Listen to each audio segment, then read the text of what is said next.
You, John Fitzgerald Kennedy, do solemnly swear. I, John Fitzgerald Kennedy, do solemnly swear. That you will faithfully execute the office of President of the United States. And I will faithfully execute the office of President of the United States. And will, to the best of your ability. And will, to the best of my ability. Preserve, protect, and defend the Constitution of the United States. Preserve, protect, and defend the Constitution of the United States. So help you God. So help me God.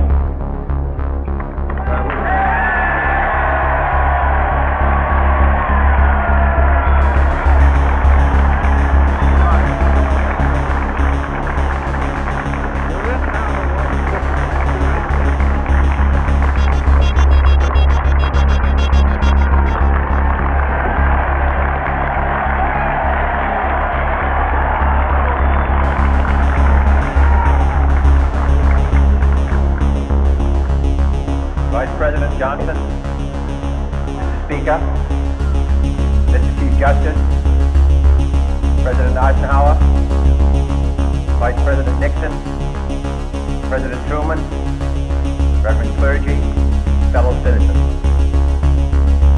We observe today not a victory of party, but a celebration of freedom, symbolizing an end as well as a beginning, signifying renewal as well as change. For I have sworn before you and Almighty God the same solemn oath our forebears prescribed nearly a century and 3/4 ago. The world is very different now, for man holds in his mortal hand the power to abolish all forms of human poverty and all forms of human life. And yet the same revolutionary beliefs for which our forebears fought are still at issue around the globe. The belief that the rights of man come not from the generosity of the state, but from the hand of God. We dare not forget today that we are the heirs of that first revolution. Let the word go forth from this time and place to friend and foe alike that the torch has been passed to a new generation of Americans born in this century, tempered by war, disciplined by a hard and bitter peace, proud of our ancient heritage, and unwilling to witness or permit the slow undoing of those human rights to which this nation has always been committed, and to which we are committed today at home and around the world.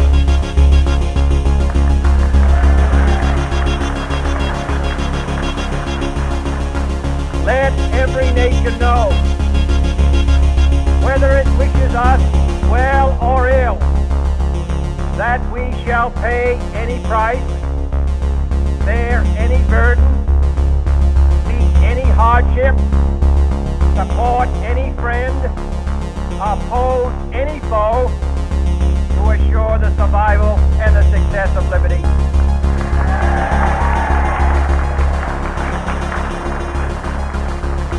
This much we pledge and more. To those old allies whose cultural and spiritual origins we share, we pledge the loyalty of faithful friends.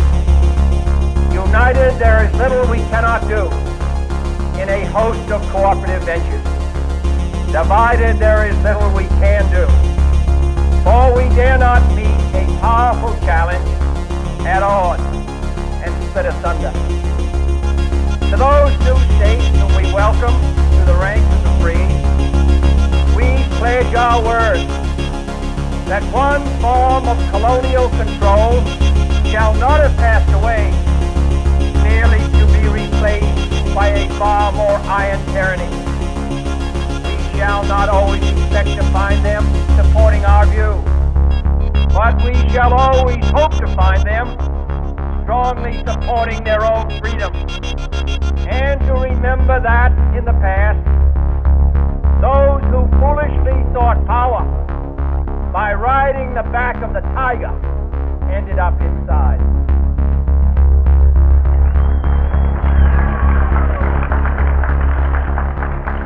To those people in the huts and villages of half the globe, struggling to break the bonds of mass misery, we pledge our best efforts to help them help themselves. For whatever period is required, not because the communists may be doing it, not because we seek their votes, but because it is right. If a free society cannot help the many who are poor, it cannot save the few who are rich.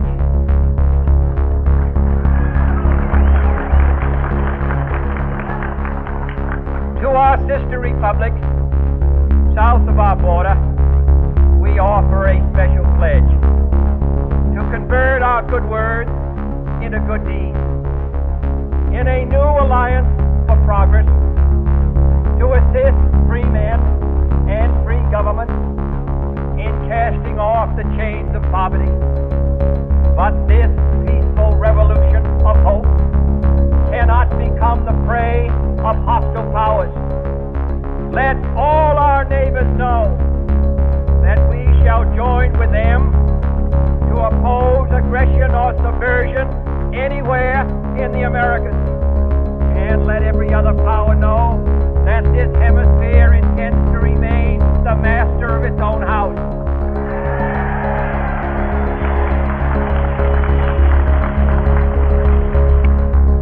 To that World Assembly of Sovereign States, the United Nations, our last best hope, in an age where the instruments of war have far outpaced the instruments of peace, we renew our pledge of support to prevent it from becoming merely a forum for invective, to strengthen its shield of the new and the weak, and to enlarge the area in which its grit may run.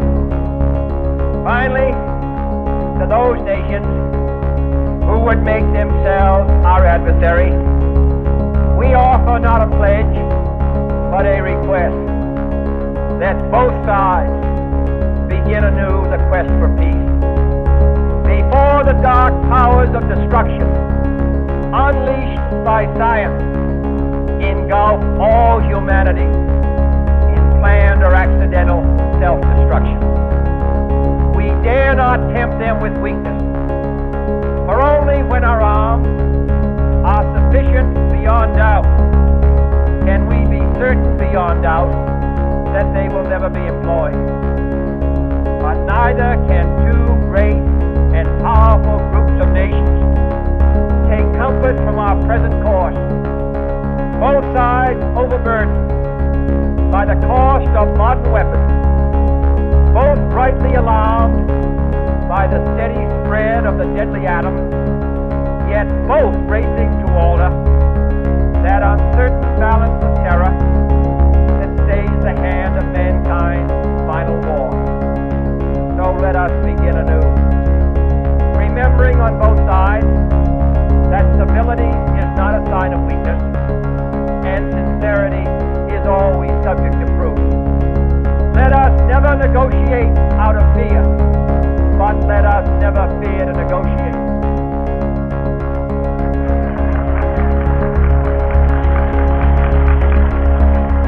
Let both sides explore what problems unite us, instead of belaboring those problems which divide us.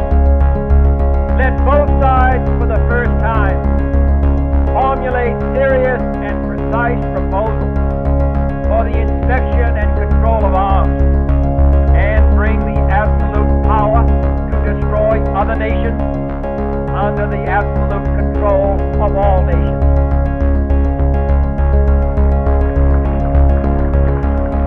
Let both sides seek to invoke the wonders of science instead of its terrors.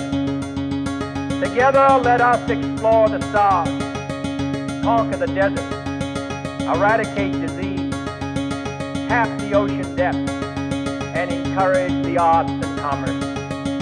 Let both sides unite to heed in all corners of the earth the command of Isaiah to undo the heavy burden and let the oppressed go free. And if a beachhead of cooperation may push back the jungle of suspicion, let both sides join in creating a new endeavor. Not a new balance of power, but a new world of law, where the strong are just, and the weak secure, and the peace preserved. All this will not be finished in the first 100 days, nor will it be finished in the first 1,000 days, nor in the life of this administration, nor even perhaps in our lifetime on this planet. But let us begin.